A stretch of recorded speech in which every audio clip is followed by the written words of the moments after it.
Back when I was still in junior high school, Bleach was one of my favorite anime. But funny thing is, I did not really care about Ichigo or his main circle. I did not care much about Orihime, Ishida, or Chad either. What actually kept me watching were the side characters, like Urahara, the Arankars, or the captains in Soul Society.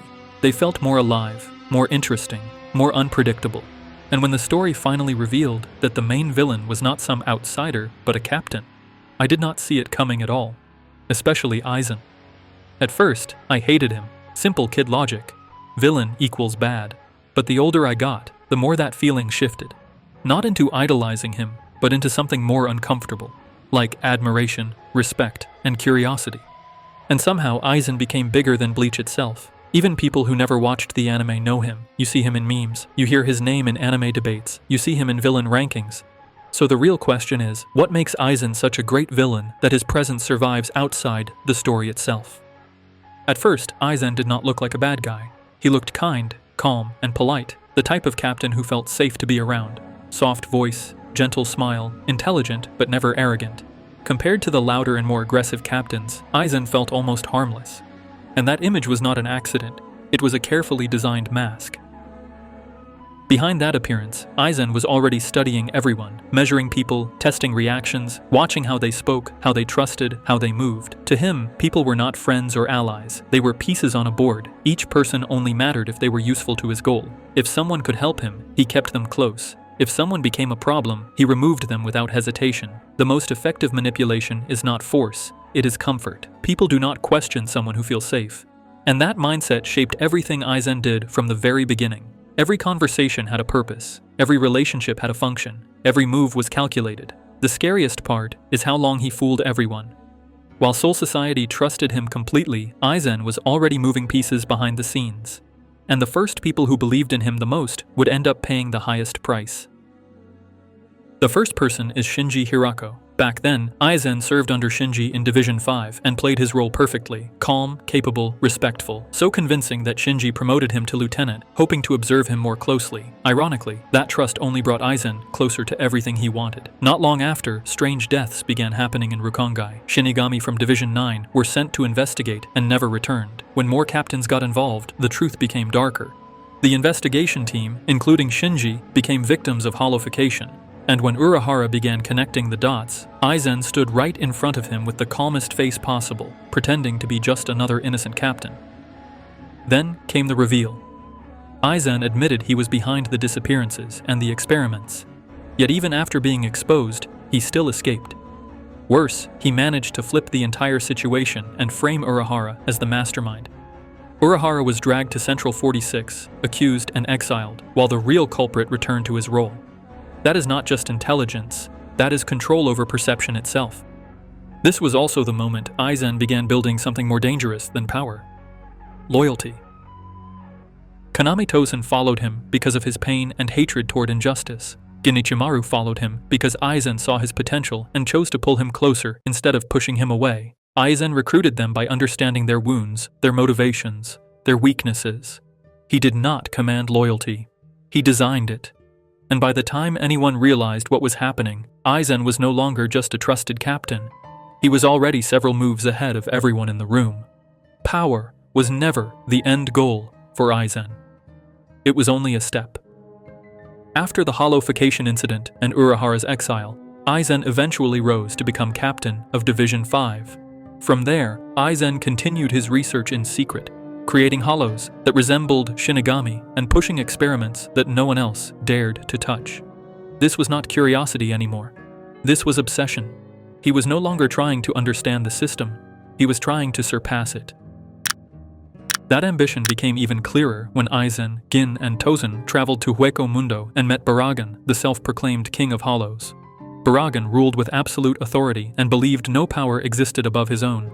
Aizen offered him a place in a new world, one where the Thea would gain even greater power together.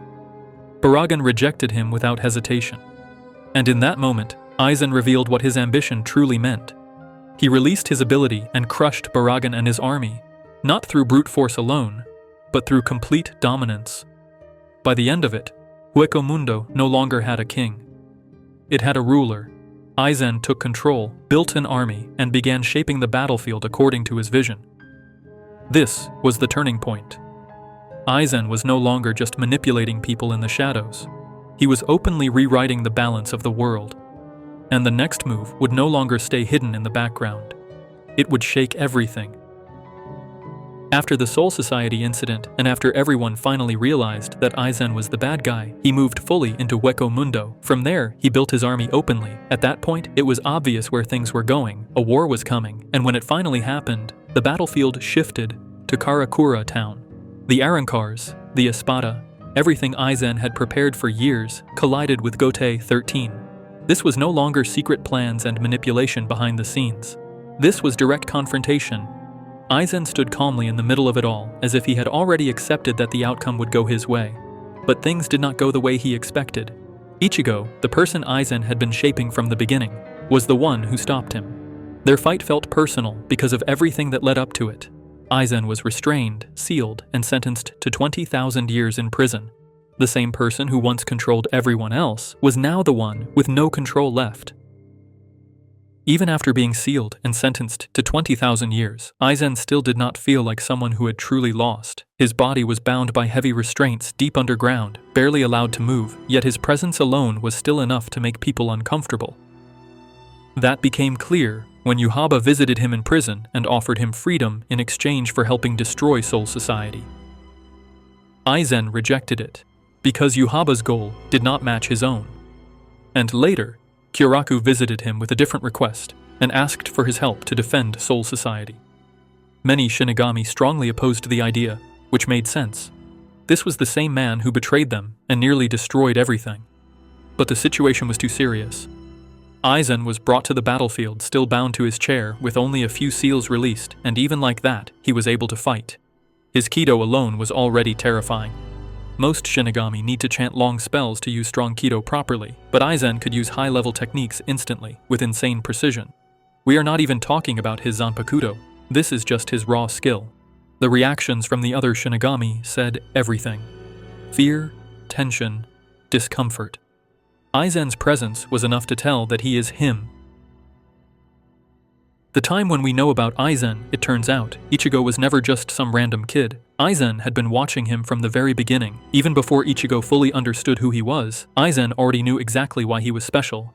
Ichigo was born from a Shinigami father, a Quincy mother, and hollow influence mixed into his blood, a combination that should not even exist.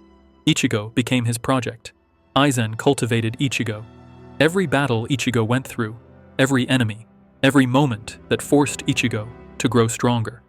According to Aizen himself, it was all part of the plan.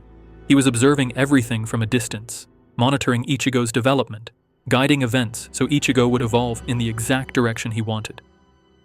From episode 1 all the way until episode 296, almost everything that happened around Ichigo existed because Aizen allowed it to happen. That is crazy control. When you step back and think about it, that is honestly terrifying. Imagine realizing your struggles, your growth, your pain, even your victories were influenced by someone else's design. That is the level Aizen was operating on. He was moving pieces years in advance, treating people like variables in a long-term experiment. And this is where Aizen becoming deeply unsettling. Psychologically, he actually fits real personality patterns. There is a concept in psychology called the dark triad. It describes 3 traits that often appear in highly manipulative people: Machiavellianism, narcissism, and psychopathy. And when you look at Aizen's actions, all 3 show up clearly. Machiavellianism is about manipulation and strategy. That is Aizen framing Urahara, using Tosen's pain to earn loyalty and turning people into tools. Narcissism is about ego and superiority. That is Aizen believing he deserves to stand above everyone, dreaming of becoming a god, and viewing the world as something that should follow his design. Psychopathy shows in his lack of guilt. He sacrificed innocent lives, betrayed comrades, and showed no real remorse for any of it. What makes this uncomfortable is that these traits are not fantasy concepts. They exist in real life. People like this often look calm, intelligent, even charming on the surface. They can feel trustworthy at first. They can sound reasonable, and that is exactly why they are dangerous. Aizen works so well as a character because he reflects something real about human behavior. Not everyone becomes a supervillain, obviously, but the patterns are recognizable. Once you notice them, you start seeing why his character sticks with people long after the anime ends. Looking back, it makes sense why my feelings toward Aizen changed over time. As a kid, I only saw a villain who betrayed everyone. But as I got older, I started seeing the layers. Not in a way that excuses his actions, but in a way that makes you understand how dangerous intelligence, ambition, and ego can become when they grow without limits. Aizen is impressive because he feels believable. The manipulation, the planning, the way he reads people, the way he controls situations. Those are not fantasy traits. Those exist in real life. And maybe that is why Aizen sticks with people.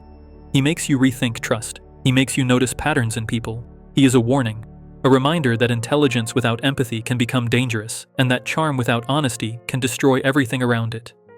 The best villains are not the ones who scream the loudest. They are the ones who smile calmly while moving everything behind the scenes. If I got anything wrong about Aizen, correct me in the comments. What character should we deep dive next? Anime, movie, series, anything. If you enjoyed this kind of breakdown, you can support the channel by dropping a like, subscribing, and turning on the bell so you do not miss the next one. It really helps. Thank you for watching. Seriously.